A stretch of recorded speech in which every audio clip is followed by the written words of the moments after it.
The Department of Basic Education has announced that the usual practice of publishing matric results on media platforms will not occur this year. It cited the Protection of Personal Information Act, which restricts the dissemination of pupils' personal information on public platforms. Joining us now to evaluate the motivation behind the decision are educationist Professor Bram Fleisch, as well as researcher at Wits University.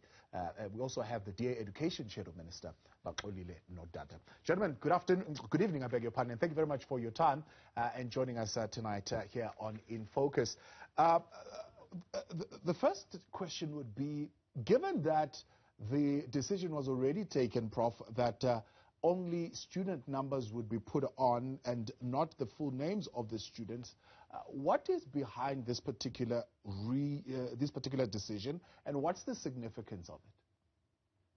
Look, I mean, this is not really an educational issue at all. This is a legal issue, and it's about the department's interpretation of the new legislation. Unfortunately, I'm not in the position, I'm not a lawyer, to evaluate whether their interpretation of the law is correct or not. I think, obviously, this is a substantial departure from what has become a kind of a tradition within South African education, where children get to look at their marks up in a public platform. But whether, in fact, this was a correct interpretation of the new legislation or not is not really something I can really comment on with any level of authority. That particular tradition, did it have really any impact on the learning process itself and the anticipation? I mean, I'm one of those, I'm old school, so my name was in the newspaper in its full glory and didn't make much of it. But of course, laws keep changing, and now it's a completely different story. But does it have any particular bearing on how kids interact with the education system, particularly in that final year? So, look, I think, I mean, obviously a learner who's done well, and especially when the names were published, often got a lot of recognition.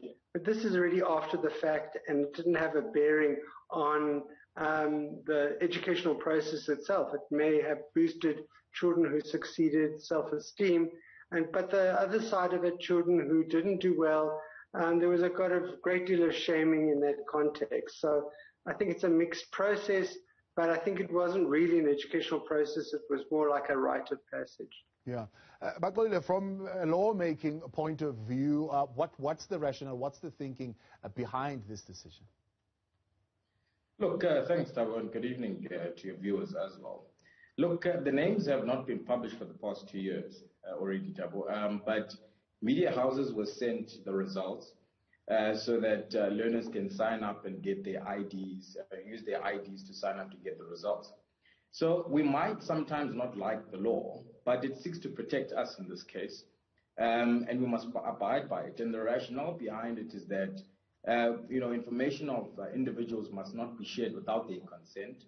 And I think the Department of Basic Education should have come up with communication strategies after having interpreted the law, to make and mitigate the challenge of it not being able to publicize individual results to newspapers that usually used to do it back in our years.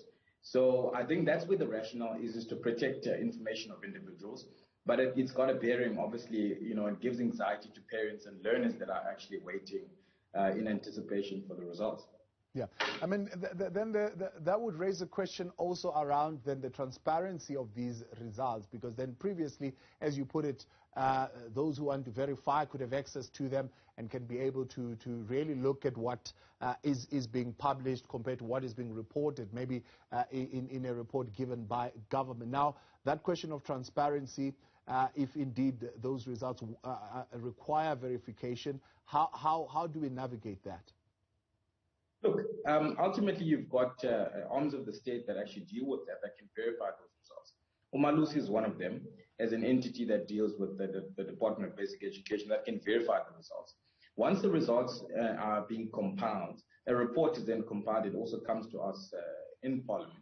Then they are published. So the minister will still have to publish the results in terms of percentage, which would have been verified by the different entities such as Parliament, Umalusi and other entities that are interested, such as stakeholders in the Department of Basic Education. But then the challenge is then of public knowledge of those results will be given on the 21st, as our understanding from the minister. But individual results can't be then given to newspapers or any individual without consent of those individuals. So that's what the Act actually seeks to do, is to protect those individuals that don't want their results to be published. But in terms of the public being taken into confidence of results, they will be given those results through the publication of the minister after them having been verified. And Malusi has already done that verification process in terms of the requirements in any ways in statute. So we can take confidence in having entities that can actually do the work behind the scenes. Yeah. This debate, obviously, Prof, and the kind of emotion that it has sparked and the kind of debate that is going back and forth on whether or not they should, has also put a spotlight on the results themselves and how much we value results as a way of assessment. Is this an acceptable assessment practice, in your view, to ensure that we are actually progressing and moving ahead, particularly in our education system? We speak of outcomes-based education, for example, but still the emphasis is pretty much on these results themselves. So certainly outcomes-based education is not something we talk about anymore. That's associated with Curriculum 2005, and we've shifted away from that. But I think that there's no doubt that our South African education systems puts a great deal of emphasis on the exit examinations at the end of grade 12. Historically, in South Africa and many other countries on the continent, there were other exit points, the end of the general education and training band or the equivalent, and now we only have one single high-stakes exit point, and it certainly plays a very important role in the education system. And I think it would be, whether it's has too much weight in the overall system, I suspect yes. I think that we are struggling in many ways to get children to read in the early grades. And if the only exit point, the only moment of public accountability is in grade 12, we don't see that there are often failures very early on in the education system. So to answer your question, I think that it does play an important role, plays an important kind of a role of quality assurance for the system, but it doesn't give enough because of it's at the end point of the system. We don't have enough information early on about not only how individual learners are doing, but how the system's doing overall. Yeah. So does it give the sector a false sense of achievement in a way? For example, if they speak of an 80% pass rate in a particular year. So certainly, I think that the pass rate is a very limited indicator. And as you point out, a pass rate could be is an indicator that's heavily weighted and determined by both the numerator and the denominator. So, for example, if we have fewer and fewer candidates who are entering, the pass rate might fluctuate quite considerably, and it's not really an indicator of whether you're improving the overall performance, but it may be an indicator of the number of candidates that entered. So there are obviously limitations, but it is an accepted process. I think that people do look to it, and individual schools do measure their performance on the basis of it. So it has a kind of a cultural resonance, even if we can see its real serious limitations. Yeah. But I mean, apart from the legal implications of this, of course, the real thing that parents are looking for, and maybe society broadly, is an improvement of the education system. These would say superficial things, be it the law, good, everybody must abide. But the real sense is that what are we doing? What policies are we putting in place that are ensuring that we are bettering our education and the lives of our learners?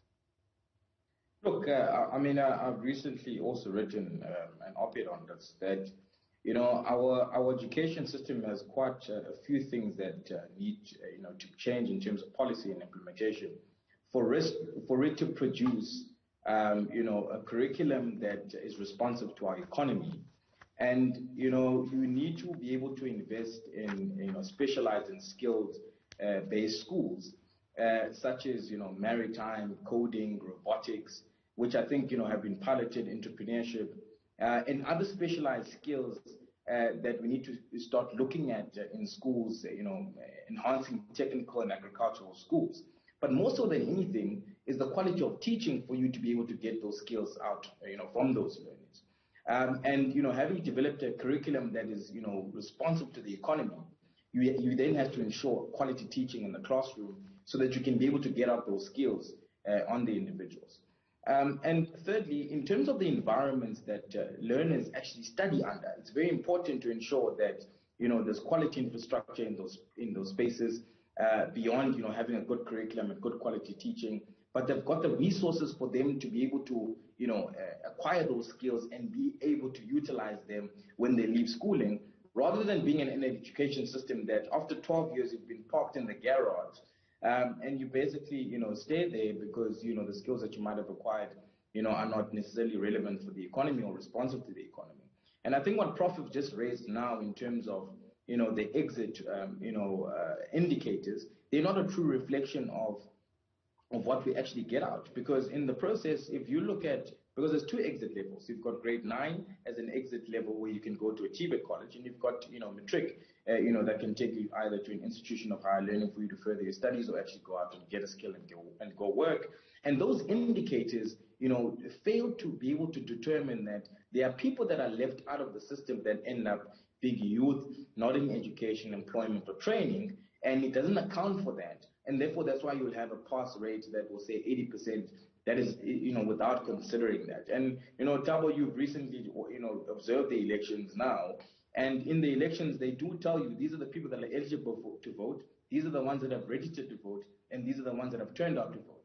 And if you look at those particular percentages, those things are taken into consideration when you look at the final results. Right. So I think we need to do such a much more thorough analysis when we do those things. Gentlemen, I appreciate your time, and thank you very much for joining us tonight here on In Focus.